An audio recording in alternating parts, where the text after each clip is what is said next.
Hello everyone, welcome to अभी गुरु ज्ञान। आइए बनाए अपनी पहचान। मैं हूं अभिषेक त्रिपाठी। हो चुका आगाज रण का, युग बदलने की तैयारी। इतिहास वही दोहराएगा, संघर्ष जिसका है जारी। संघर्ष जिसका है जारी। ठीक है, तुम भी अपना इतिहास अपने हाथों से लिखने वाले हो तो उठाओ अपनी कलम और कॉपी और शुरू हो जाओ। ये इंपॉर्टेंट क्वेश्चन है। √3, √5 और √7 को प्रूव कर दो कि ये इरेशनल नंबर है। क्या? √3, √5 और √7। इसका एक क्वेश्चन और है कि √2 को इरेशनल प्रूव करो।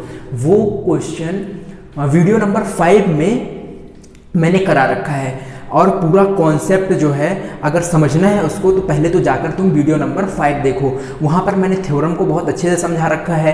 √2 इरेशनल कैसे होता है ये प्रूफ करा के रखा है।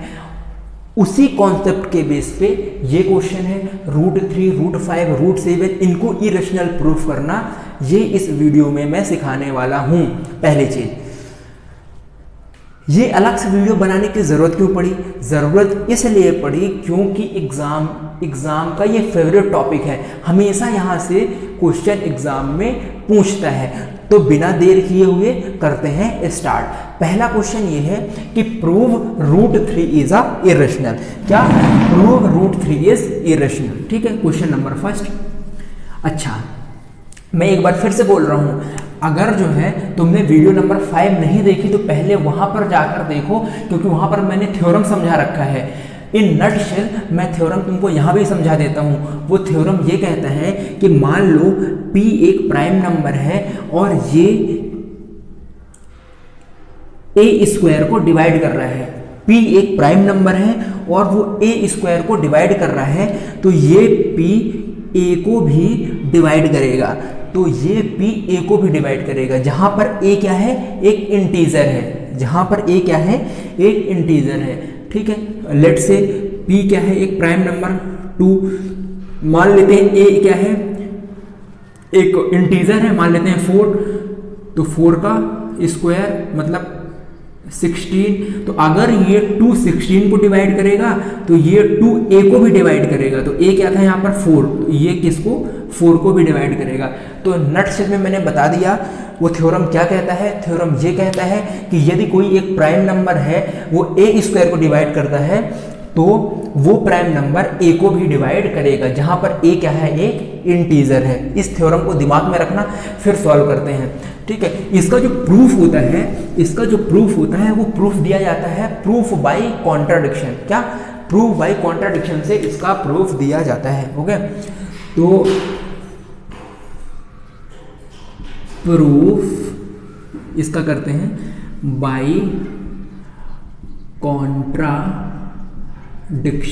कॉन्ट्राडिक्शन से इसका प्रूफ निकाला जाता है। अच्छा, कॉन्ट्राडिक्शन क्या होता है? कॉन्ट्राडिक्शन का मतलब होता है विरोध। ये एक टेक्निक है प्रूफ करने की। इसमें क्या करते हैं, पहले तो हम ये मान के चलेंगे कि √3 को हमको क्या प्रूफ करना है? इरेशनल। √3 को इरेशनल प्रूफ करना है तो हम पहले मान लेंगे कि √3 क्या है? एक रेशनल नंबर है। फिर लास्ट में सारा प्रोसीजर करने के बाद हमको पता चलेगा कि जो हमने मान रखा था वो हमने गलत मान रखा था। हमने मान रखा था कि √3 क्या है? √3 क्या है? रेशनल। और लास्ट में हम प्रूफ कर देंगे कि जो हमने माना था वो गलत माना था। तो जो गलत माना था तो सही क्या होगा? तुमने रेशनल माना था तो सही क्या होगा? वो इरेशनल है। इसको बोलते हैं कॉन्ट्राडिक्शन। ठीक है ना? तो हम मान के चलते हैं, let us suppose let √3 is a rational number. अब कोई यदि √3 रेशनल नंबर है तो इसको तुम क्या कर सकते हो? √3 को रिप्रेजेंट कर सकते हो। √3 को रिप्रेजेंट कर सकते हो R/S के फॉर्म में, जहां पर S क्या है? S is not equal to 0। ये तो तुमको पता है, तुमने माना कि ये एक रेशनल नंबर है। तो रेशनल नंबर को तो न्यूमरेटर और डिनोमिनेटर के फॉर्म में लिख सकते हो, तो तुमने लिख दिया। अब हम ये मानते हैं कि जो ये R है, ये S है, ये कंपोजिट नंबर है। कंपोजिट नंबर मतलब इसका जो कॉमन फैक्टर है वो 1 के अलावा भी है। हम मान के चलते हैं, जैसे फॉर एग्जाम्पल ये है 12/20। तो देखो इसका कॉमन फैक्टर 2 6 12, 2 10 2 3 2 5 तो यहाँ पर ये जो थे दोनों नंबर, ये इंटीजर 12 और इंटीजर 20, ये दोनों क्या थे? कंपोजिट नंबर्स थे। अब इनको सॉल्व किया तो ये जो दो नंबर मिले, ये दोनों नंबर मिले को प्राइम नंबर मिले। जो कॉमन फैक्टर थे 12 में और 20 के जो कॉमन फैक्टर्स थे उनको काटने के बाद जो नंबर मिला वो को प्राइम मिला। और को प्राइम क्या कहलाते हैं? ऐसे दो नंबर जिसका केवल एक ही कॉमन फैक्टर होता है और वो क्या होता है? 1 होता है। समझे? तो अभी ये कंपोजिट है, अब इनके कॉमन फैक्टर को काट दोगे तो जब अब दो नंबर मिलेंगे, नए दो नंबर मिलेंगे, वो क्या होंगे? को प्राइम्स होंगे। ठीक है ना? तो यहां पर हम लिखते हैं suppose R and S have common factors other than 1। हमने मान के रखा है कि यहां पर 1 के अलावा भी कोई दूसरा कॉमन फैक्टर है। ठीक है ना? सो ऑन सिंप्लीफिकेशन या बाय सिंप्लीफिकेशन से हमको मिलता है, इसे कॉमन फैक्टर तुमने काट दिया और हम अब मान के चलते हैं कि अब हमको मिल रहा है दो इंटीजर a और b जो आपस में क्या है? को प्राइम्स हैं। क्या है? को प्राइम्स। अब इनके कोई कॉमन फैक्टर नहीं बचे हुए हैं, तो यहां पर लिख लो where a and b are coprimes. अब इस बात को बहुत अच्छे से ध्यान रखना, यहां पर तुमने माना है कि a और b क्या है? को प्राइम्स हैं। लास्ट में जाकर तुम यही प्रूफ कर दोगे कि ये जो को प्राइम्स आया है ये क्या था? गलत था। ठीक है ना? अभी ये क्या है? मान के चला है हमने कि a और b का केवल एक ही कॉमन फैक्टर है और वो क्या है? 1 है। ठीक है ना? a और b का एक ही कॉमन फैक्टर है, वो क्या है? 1 है। ठीक है, ये है। अब इसको क्या करो तुम? स्क्वायर कर दो। इसको नाम दे दो equation number first, squaring both side. Squaring both sides. तुम दोनों साइड को क्या कर दो? स्क्वायर कर दो। तो √3 का स्क्वायर क्या हो जाएगा? √3 का स्क्वायर 3 होता है और यहाँ a/b, इससे ये कट गया, इसका भी स्क्वायर, इसका भी स्क्वायर। ठीक, अब यहाँ पर हमको क्या मिलेगा? हमको मिला 3 = a²/b²। तुम इसको ये लिख सकते हो क्या? इसको ये लिख सकते हो कि 3b² ट्रांसपोर्ट करके =a², या फिर तुमको इसको ये भी लिख सकते हो क्या? b² = a² / 3। अब यहां पर देखो, अब यहां पर थ्योरम काम आएगा। देखो यहां पर देख रहे हो ना, a² is divisible by 3, divide में 3 आ रहा है ना, तो a² इज डिविजिबल बाई 3। और थ्योरम क्या बोलता है कि यदि किसी नंबर का स्क्वायर किसी प्राइम नंबर से डिवाइड होता है तो वो नंबर भी उस प्राइम नंबर से डिवाइड होगा, ये थ्योरम कहता है। ठीक है, अगर तुमको थ्योरम नहीं पता है तो वीडियो नंबर जाकर 5 देखो, जिसका लिंक जो है ना डिस्क्रिप्शन में मैं डलवा दूंगा। ठीक है, देखो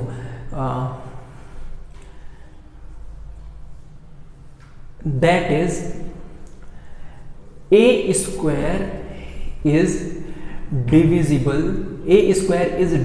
by 3, so by theorem a is also divisible by 3। a is also divisible by 3, ये थ्योरम कहता है। अब ये बोल रहा है कि a भी 3 से डिवाइड होगा। अब देखो a भी एक इंटीजर, 3 भी एक इंटीजर, तो जब एक इंटीजर को दूसरे इंटीजर से डिवाइड करेंगे तो मान के चलते हैं कोई तीसरा इंटीजर आ जाएगा और वो इंटीजर को मान लेते हैं क्या? c। इतना तो मान सकते हो। ठीक है ना? अब देखो थ्योरम बोलता है कि a² यदि 3 से डिवाइड होगा तो थ्योरम बोलता है कि a भी 3 से डिवाइड होगा। हमने बोला कि ये दोनों इंटीजर हैं, तो जब एक इंटीजर को दूसरे इंटीजर से डिवाइड करोगे तो जो आंसर आएगा वो एक तीसरा इंटीजर आएगा। तो हमने मान लिया कि वो इंटीजर क्या है? c है। अब इसको तुम क्या लिख सकते हो? इसको लिख सकते हो a = 3c। ठीक है ना? अब इसको क्या कर दो? स्क्वायर कर दो। स्क्वायरिंग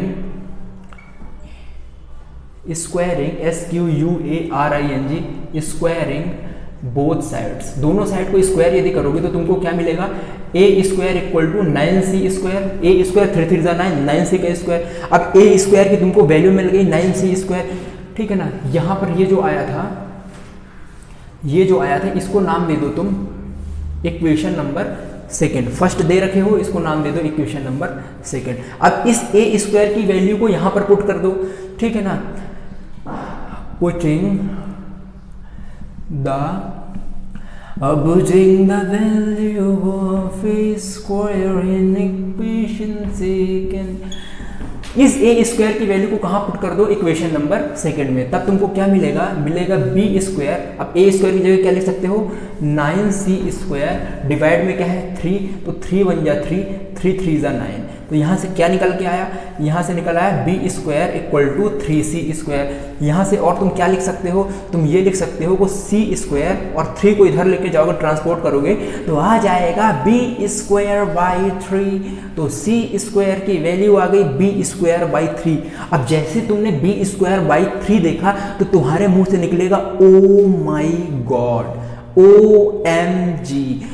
बी स्क्वायर भी, किसी भी एक नंबर का स्क्वायर यदि एक प्राइम नंबर से डिवाइड होता है तो वो नंबर भी उस प्राइम नंबर से डिवाइड होगा, ऐसा कौन बोलता है, theorem.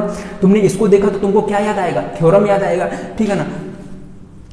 That is B square is divisible, B square is divisible by 3, so by theorem B is also divisible, b is also divisible by 3।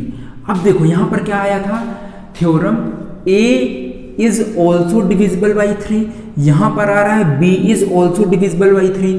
अब a और b दोनों 3 से डिवाइड हो रहा है, इसका मतलब जो 3 है वो कॉमन फैक्टर है किसका, किसका, a और b का, ठीक है ना। सिंस, इतनी बात तुमको समझ आ रही, since a and b both are divisible by, since a and b both are divisible by 3, so 3 is common factor of A and B। Oh my god, अभी तो तुमने यहां पर मान के रखा था कि ये A और B क्या है, को प्राइम्स है, क्या है, को प्राइम्स है। अब तुम यहां पर बोल रहे हो, इतनी सारी कहानी करने के बाद अब तुम बोल रहे हो कि A और B का केवल 1 ही बस कॉमन फैक्टर नहीं है, उसका 3 भी एक कॉमन फैक्टर है। इसका मतलब A और B यहाँ पर को प्राइम्स नहीं है। यहाँ पर तुमने को प्राइम्स बोला और यहाँ पर तुम बोल रहे हो कि वो को प्राइम्स नहीं है। ये जो तुम निकाले हो वो तो इस स्टेटमेंट को क्या कर रहा है, कॉन्ट्राडिक्ट कर रहा है, गलत प्रूफ कर रहा है, समझ रहे हो, उसके विरोध में है। तो तुम लिखोगे विच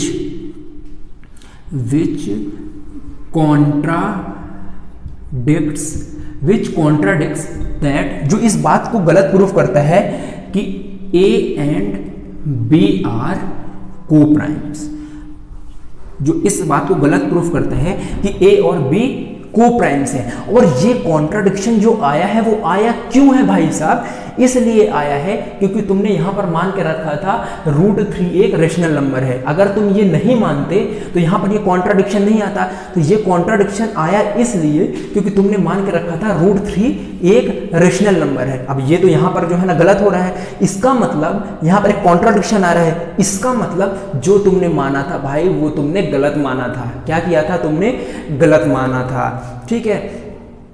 अब जब तुमने इसको गलत माना था तो सही क्या है, जब √3 एक रेशनल नंबर नहीं होगा तो क्या होगा, एक इरेशनल नंबर होगा, ठीक है ना। तो यहां पर लिख लो दिस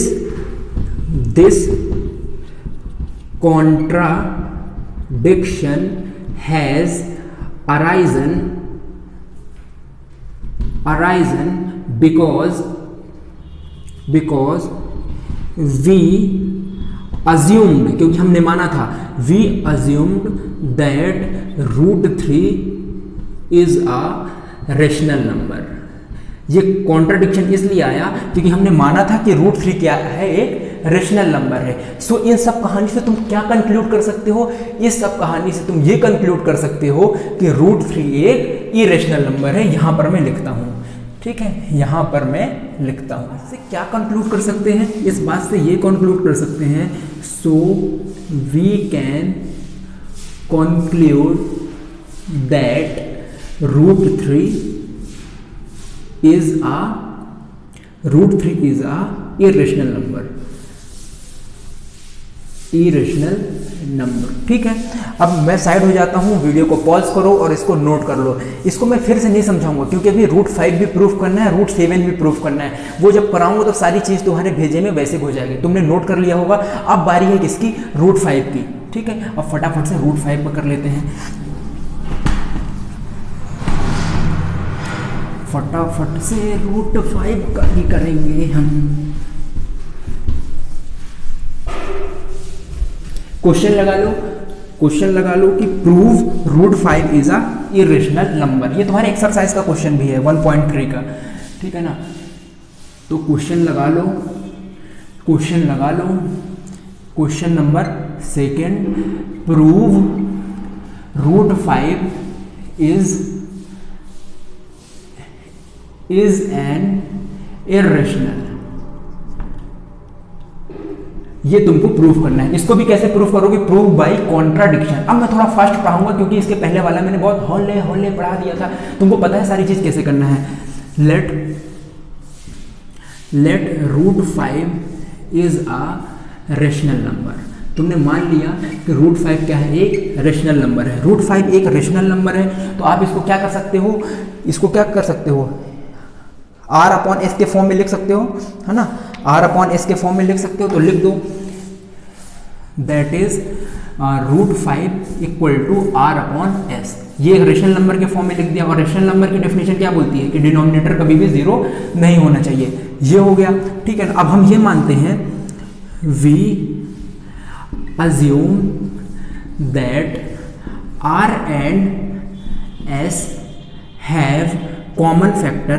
हम ये assume करते हैं कि R and S have a common factors other than 1। हम ये मान के चलते हैं कि R और S का जो है ना कॉमन फैक्टर है एक के अलावा, जैसे पिछली बार माना था। अगर कॉमन फैक्टर एक के अलावा कोई है, इसका मतलब आप उस कॉमन फैक्टर को काट दो तो फिर लास्ट में जो तुमको नंबर मिलेंगे वो को प्राइम्स मिलेंगे।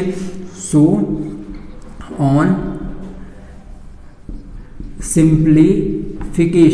सिंप्लीफिकेशन कर दिया भाई, जो कॉमन फैक्टर है वो काट दिया तो तुमको मिलेगा root 5 equal to A upon B. अब यहां पर root 5 equal to A upon B आ गया। अब ए और बी ये दोनों जो है ये क्या है, को प्राइम्स है, मतलब इनका केवल एक ही कॉमन फैक्टर है और वो क्या है, 1 है। Where A and B are coprimes. ठीक है, ये को प्राइम्स है। अब हमेशा की तरह यहां तक आने के बाद हम क्या करते हैं, यहां तक आने के बाद हम क्या करते हैं, स्क्वायर करते हैं। तो ऑन स्क्वायरिंग, स्क्वायर कर दिया तो रूट 5 का स्क्वायर और इधर A square upon B square. Root से स्क्वायर काटा, 5 equal to A square upon B square. यहाँ से यदि तुम इसको ट्रांसपोर्ट करोगे इस तरफ तो ये आ गया बी स्क्वायर, और 5 को इधर ट्रांसपोर्ट करोगे तो ए स्क्वायर बाई 5। देखो जैसे तुमने इसको देखा तुम्हारा दिमाग चलना चाहिए, तुमको थ्योरम याद आना चाहिए। थ्योरम बोलता है कि किसी एक इंटीजर के स्क्वायर को यदि कोई एक प्राइम नंबर डिवाइड करता है तो उस इंटीजर को भी वो प्राइम नंबर डिवाइड करने वाला है। ठीक है ना, यही थ्योरम कहता है। दैट इज, यहां पर A square is divisible by 5 है। A square is divisible, A square is divisible by 5। यहां पर ए स्क्वायर क्या है, 5 से डिविजिबल है, तो बाई थ्योरम ए भी क्या होगा, 5 से डिवाइड होगा।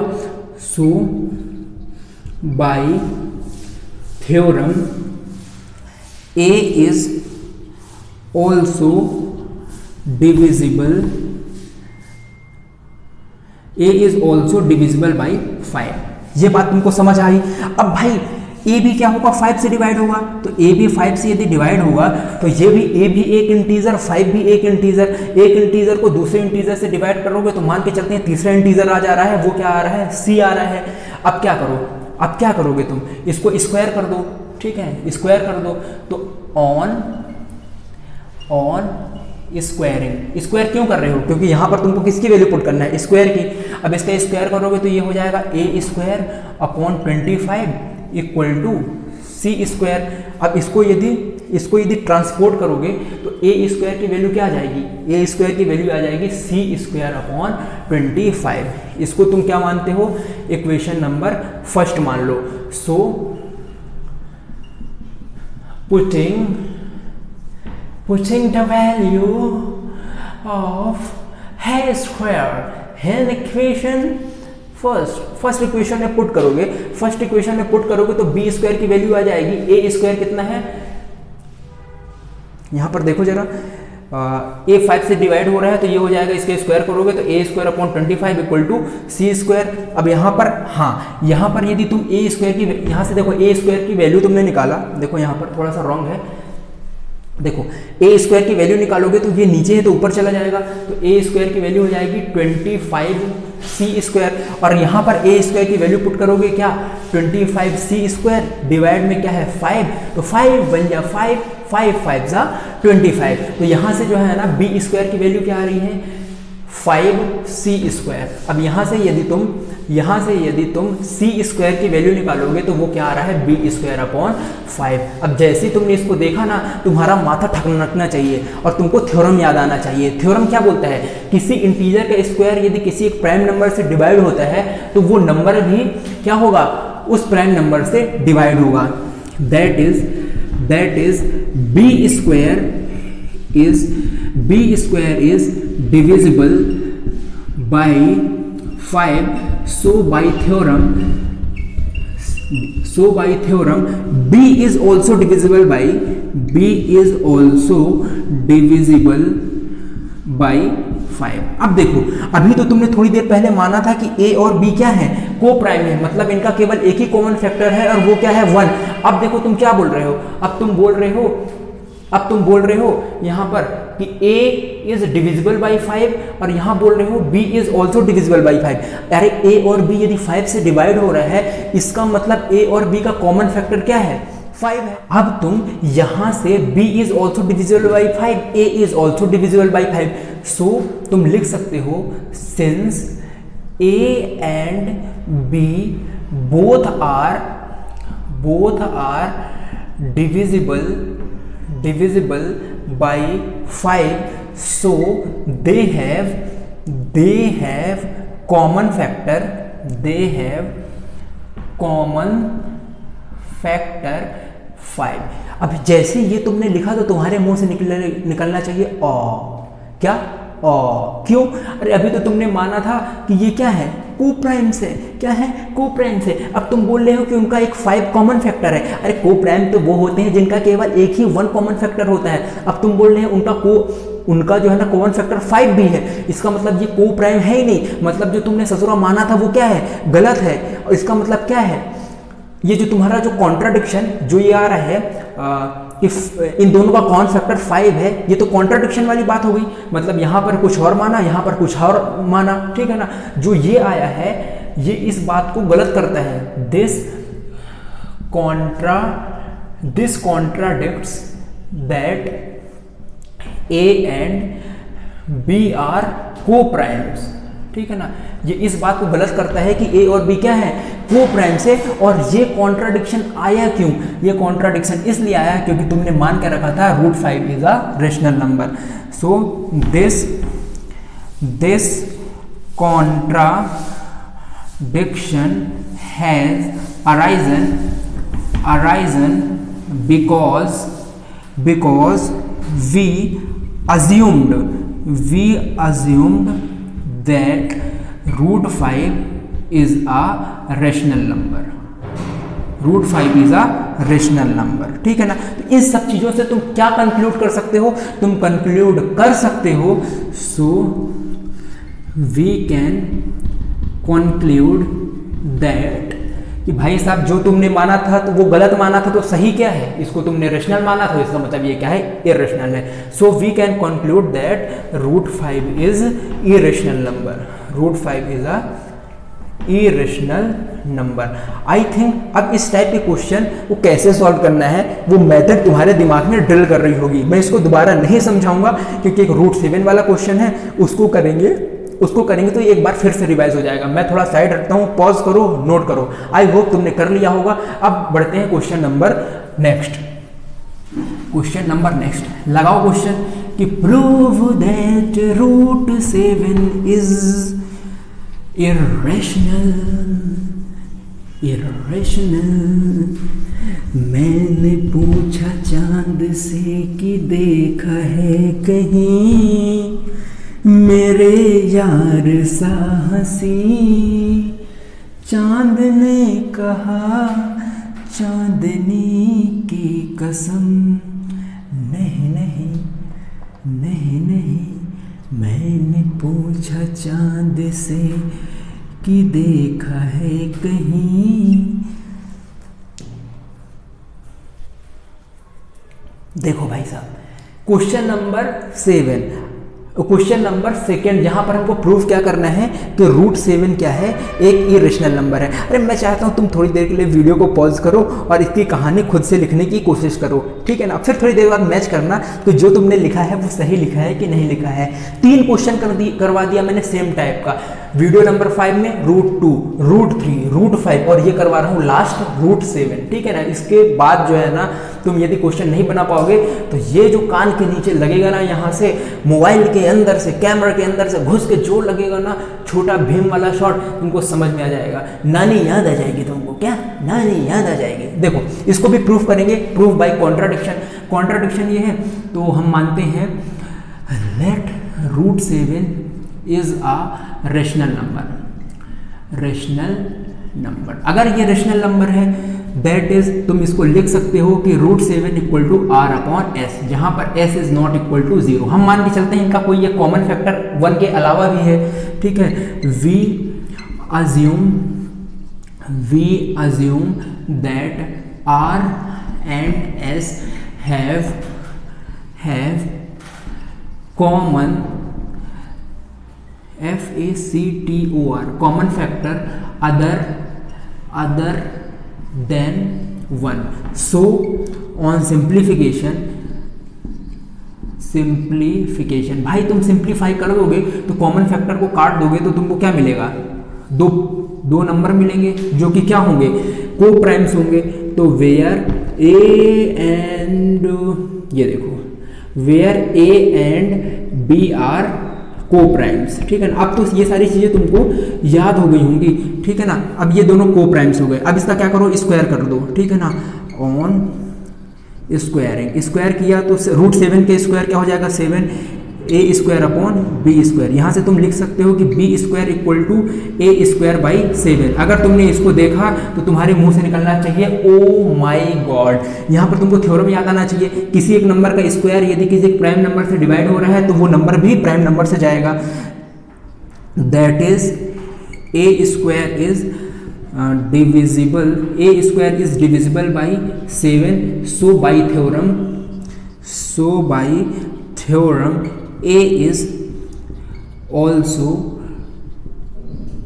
divisible by 7, ठीक है ना, ये थ्योरम से।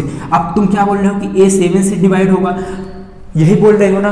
अब ये भी इंटीजर, ये भी इंटीजर, दो इंटीजर को आपस में डिवाइड करोगे तो एक तीसरा इंटीजर आ जाएगा, ठीक है ना। आ गया A/7C, ठीक है ना। यहां से क्या कर दो, ऑन स्क्वायरिंग, स्क्वायर कर दोगे तो क्या मिलेगा, A²/49 इक्वल टू C²। और यहाँ से यदि तुम A² की वैल्यू निकालोगे ट्रांसपोर्ट करके तो तुमको मिल जाएगा 49C², ठीक है ना, 49C²। इसको नाम दे दो 1। अब यहाँ पर A² की वैल्यू आई है, A² को पुट कर दो इक्वेशन फर्स्ट में। तो putting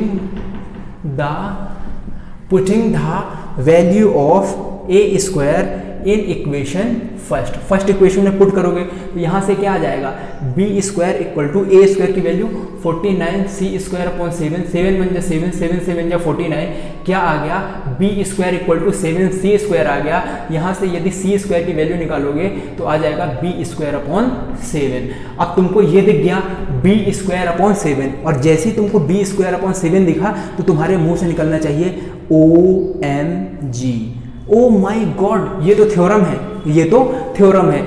that is B² is divisible by 7। So by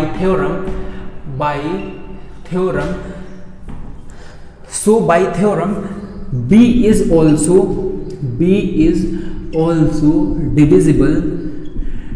divisible by 7। अरे भाई साहब तुम बोल रहे हो b is also divisible by 7, तुम यहाँ बोल रहे हो a is also divisible by 7, और थोड़ी पहले तुम बोलते हो कि ये दोनों क्या है, को प्राइम है। को प्राइम मतलब इनका केवल एक ही कॉमन फैक्टर है, वो 1 है, और यहाँ पर तुम प्रूफ कर रहे हो कि दोनों का कॉमन फैक्टर क्या है, 7 है।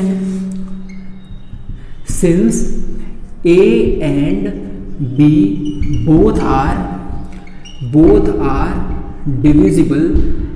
are divisible by 7, so they have common factor 7।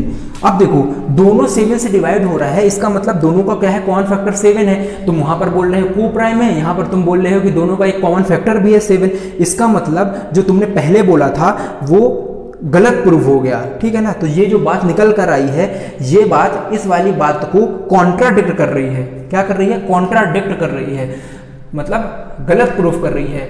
Which contradicts that, ये किस बात को कॉन्ट्राडिक्ट कर रही है, which contradicts that A and B are coprimes. इस बात को ये क्या कर रही है, कॉन्ट्राडिक्ट कर रही है। और ये कॉन्ट्राडिक्शन आया क्यों मेरे भाई, ये कॉन्ट्राडिक्शन आया इसलिए कि तुमने मान के रखा था कि √7 इज अ रेशनल नंबर। तो तुम लिख दो this contradiction has arisen because we assumed that √7 is, देखो एस कितना बेहतरीन बनाया मैंने, है ना, इज अ रेशनल नंबर। अब भाई जो तुमने एज्यूम किया है उसके कारण कॉन्ट्राडिक्शन आ रहा है, इसका मतलब तुमने जो माना है वो तुमने गलत माना है। तुमने क्या किया है, गलत माना है, ठीक है ना। तो सही क्या है, so we conclude that √7 is irrational। अब भाई साहब ये तुमने √7 को प्रूव कर दिया क्या है, इरेशनल है। आज की क्लास में 3 क्वेश्चन उड़ा दिए। अब यही क्वेश्चन नहीं, कोई भी क्वेश्चन आएगा तो तुम उसको चुटकी बजाकर जो है ना सॉल्व कर दोगे।